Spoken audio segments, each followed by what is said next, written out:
Chicago's Morning Answer with Dan Proft and Amy Jacobson. If you're looking for the latest news, insight into what it means, and the sharpest opinion, there's only one station in Chicago where you can turn, and it's this one. We're AM 560, The Answer.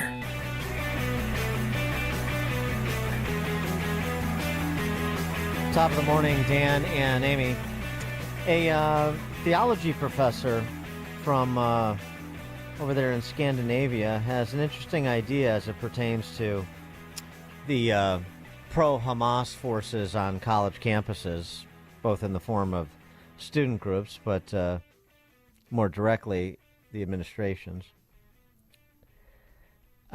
Recently, several Norwegian universities cut institutional ties with Israel, condemning the attack on Gaza, condemning Israel's attack on Gaza, the way they put it.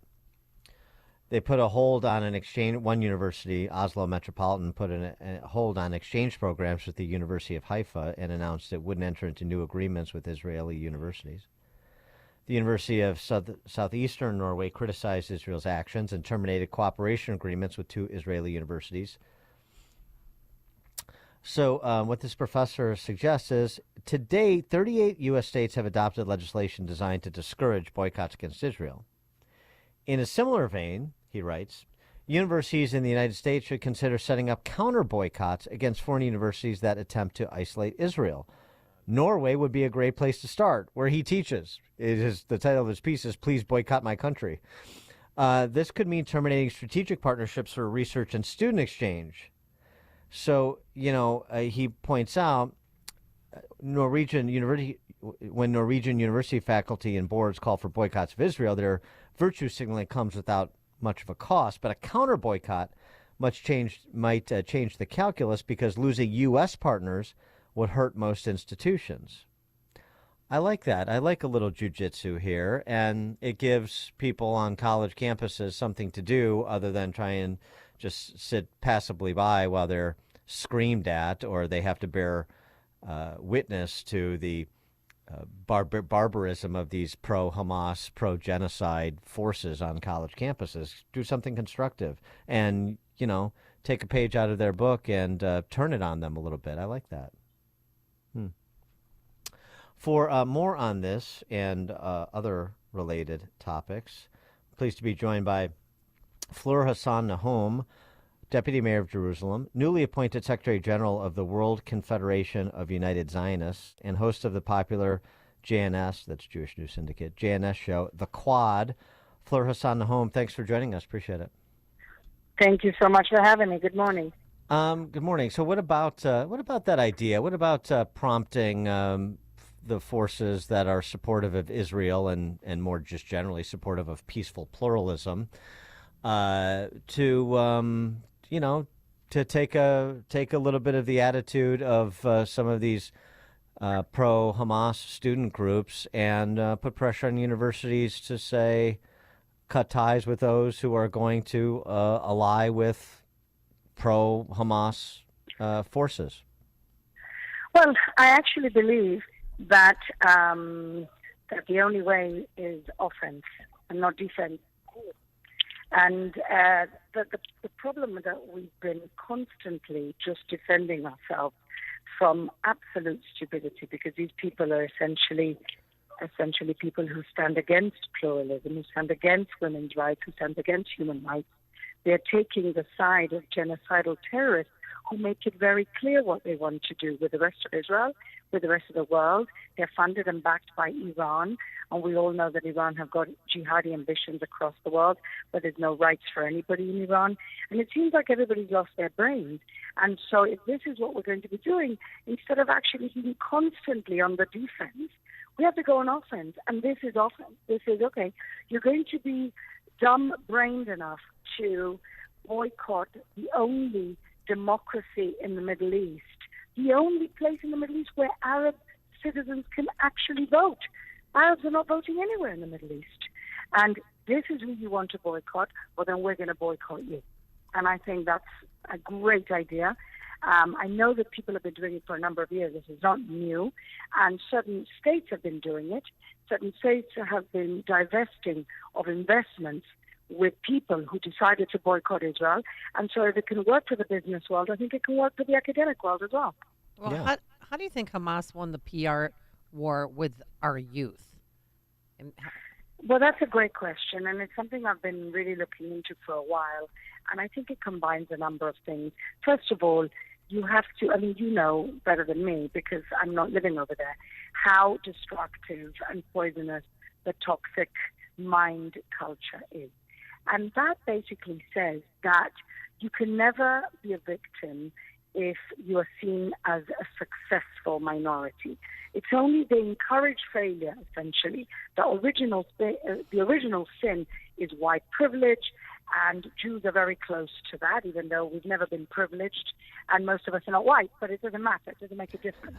Because ultimately, if you're successful, if you pulled yourself up by your bootstraps and made something of your life, and made something of your culture, that already automatically means you can never be a victim.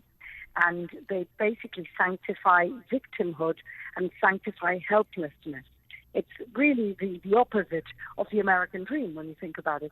And so for some reason, Jews have been thrown into this toxic culture, woke culture, where, because Jews have worked hard since they immigrated to the United States or other places in the world, or Israel, who 75 years ago built an incredible country against all odds, nobody helped us. We did it on our own, but that's not good enough. They will only really stand with the victim who continues to be a victim and helpless, and who will never, ever be able to get out of that situation.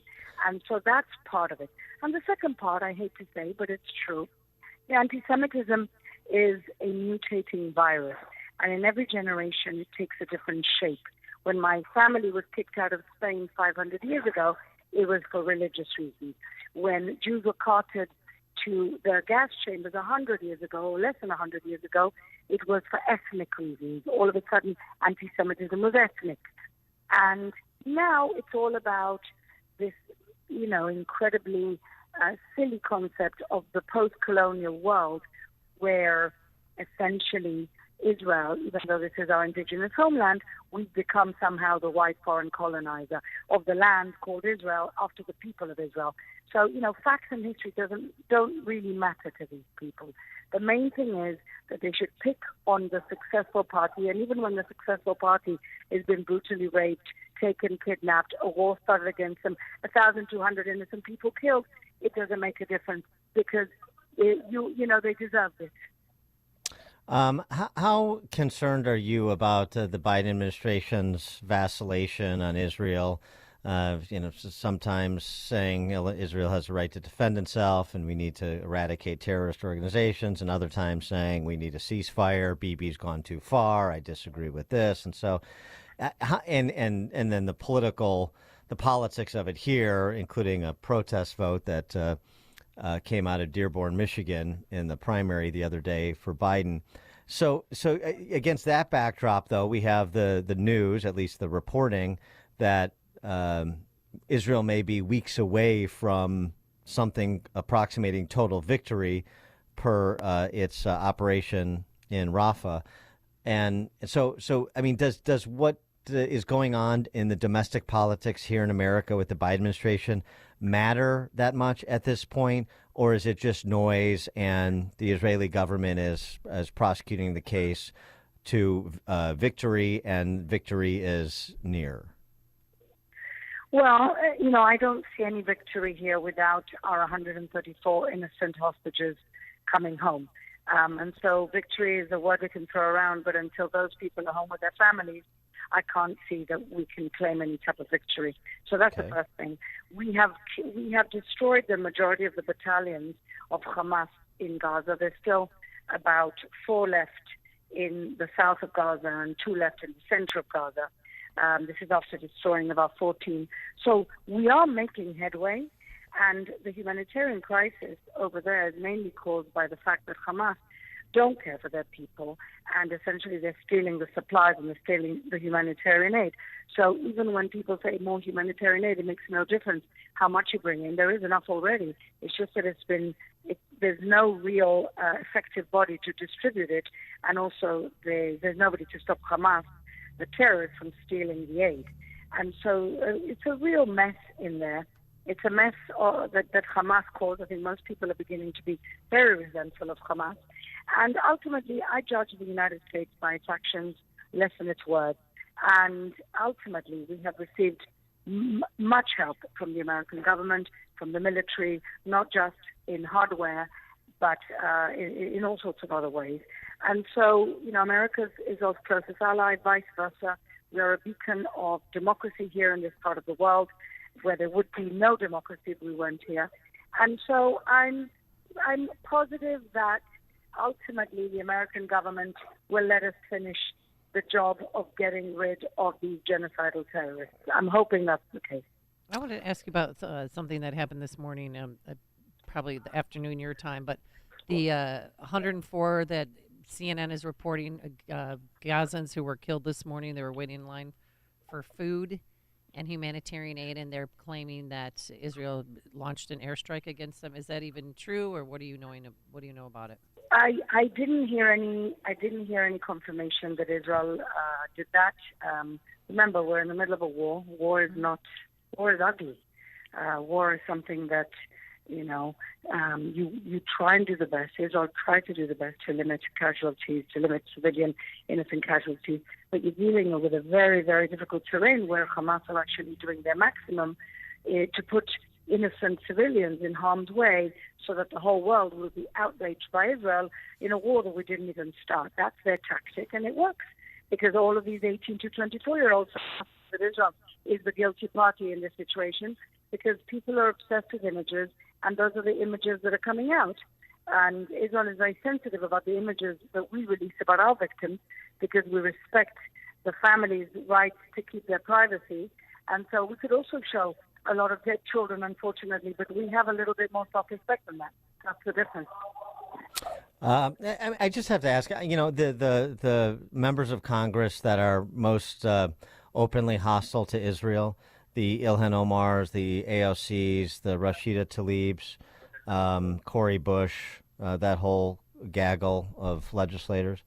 I mean, do you consider them like anti-Semites? Do you consider them bigots based on what they say? I mean, I know you look at what America does, not just what is said, but what is said is important too. I consider them anti-American. Let's start with that. And absolutely anti-Semitic. They have completely different standards for Israel than any other country in the world. They've said openly anti-Semitic things, like Ilhan Omar has openly been anti-Semitic. Rashida Tlaib constantly lies and invents stories.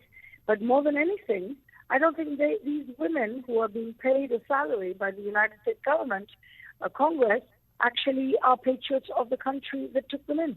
So I think that's actually shameful from the American perspective rather than the Israel perspective. Yeah, well said. Fleur Hassan-Nahoum is the Deputy Mayor of Jerusalem, newly appointed Secretary General of the World Confederation of United Zionists, and host of the popular show on Jewish News Syndicate called The Quad. Fleur Hassan-Nahoum, thanks so much for joining us. Appreciate it.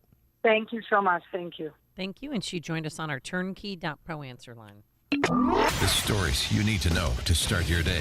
This is Chicago's Morning Answer on AM 560. The Answer. Has your commercial building steel roof seen better days? Winter can cause ice damage to wind damage, but no damage is too tough for custom construction systems. CCS Contracting has over 20 years' experience repairing and installing steel roofs. They're highly experienced and skilled at finding and solving problems on industrial and commercial roofs. CCS is also partnered with a public adjusting firm that's very good at contesting claims. Many times, claims that are turned down by insurance companies can turn into a new roof with CCS. Call today for an inspection and free estimate on a roof repair or new steel roof. 815-871-7835 or visit